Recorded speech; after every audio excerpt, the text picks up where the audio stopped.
All right, when I see the words virtual reality, what pops into your head? Probably headsets, right? Maybe some data gloves, these big digital worlds. But what if I told you that's only one tiny piece of a much bigger puzzle? And what if you've actually been living in a virtual reality your entire life? To really get it, we've got to go back, way, way back. So yeah, if I asked you to define virtual reality, you'd probably say something like, oh, it's technology, it's a simulated environment, a place we can step into, something built by computers and, experienced through some fancy electronic gear. And for decades, that's the vision we've been sold, right? From old sci-fi flicks to the latest tech keynotes, VR is always pitched as this thrilling new world, a kind of high-tech circus, promising all these wonders we've never seen, all delivered through a screen. And the promise, wow, it has always been enormous. Not just a new game or a new way to watch movies, but a fundamental shift in our very existence. An electronic reality so profound that it would change us and our world forever. So that's been the standard view. VR is this external place, a destination built with code that we go and visit. But what if that entire definition just misses the point completely? Okay, this is where we flip the script. What if VR isn't something you plug into? What if it's something you were born into? Now, just look at the date on this slide, 1868. This is long, long before the first computer. The American philosopher Charles Sanders Peirce made this absolutely radical claim. He argued that the very nature of thought itself, the very idea of meaning, is virtual. His logic went something like this. As conscious beings, we don't experience reality directly, not at all. Everything, every sight, every sound, every idea, it's all filtered and processed through the signs our minds use, things like language and images. So our entire conscious experience is a mediated interpretation. In other words, it's a simulation. Now, to really wrap your head around this, we need to unpack what Peirce actually meant by that word virtual. He broke it down into two very, very distinct concepts. First, there's what Peirce called the most proper meaning. A virtual X is something that isn't the real thing, but it has the efficiency of the real thing. It gets the same job done. That word efficiency is key. This is a perfect analogy. A stunt double is not the movie star, obviously, but when they perform a perfect fall for the camera, they have the efficiency of the actor. They create the effect the story needs. That's virtuality as efficiency. Then there's the other meaning, the one Peirce said people often confused with the first one. This is the potential X. It's something that is of the nature of X, but, and this is the important part, it's without actual efficiency. It's just a placeholder, not a substitute that actually does the work. Think about a reserved sign on a restaurant table. It holds the place for a dinner guest, so it has the potentiality of a guest. But it isn't ordering food or having a conversation, is it? It's just holding a spot. So let's lock this in.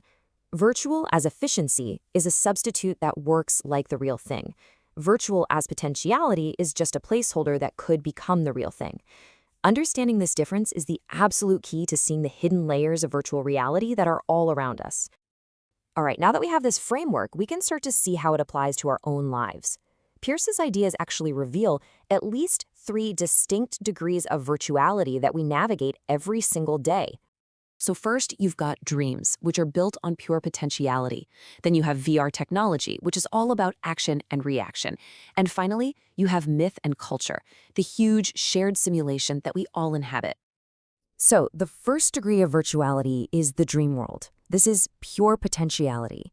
It's an entirely internal, personal experience. It's all built on immediate feeling, but it totally lacks the resistance of an external physical world. You can fly in a dream because there's no actual gravity to push back and say no. The second degree, that's what we usually call VR. This is based on affect, on action and reaction. You interact with an external system that pushes back. You press a button, and there's a result. This creates what's called a polar sense of you versus the machine. It's an individual engaging with an outside force. But the third degree, and this is the most powerful one, is mythos. This is our shared culture, our stories, our laws, our idea of money, our social norms. It's a massive collective simulation that we're all born into, and it's governed by rules we learn and accept. This, you could argue, is where we truly live. And this table really puts it all together. Dreams are an internal experience of potential. VR tech is an external interaction based on effect. But mythos? Mythos is both internal and external, and it's built on shared agreement. And it's this third layer, Peirce argued, that is the most profound virtual reality of all. And this is not just some abstract philosophical exercise. If our shared culture, our mythos, is already a virtual reality, it gives us a really powerful new way to look at the very real and, let's be honest, very strange future we're building with technology. It forces us to ask, what are the limits of verisimilitude? That's the appearance of being real. As our digital simulations get more and more detailed, more interactive, at what point does the copy become indistinguishable from the original? Where's the line? And just think about what this means for things like artificial intelligence or genetic engineering. If we create a being that acts and thinks and feels just like us, which one is the real thing? In Peirce's terms, who has the efficiency and who's just the potential blueprint that started it all? This leads us straight into some of the deepest ethical questions of our time.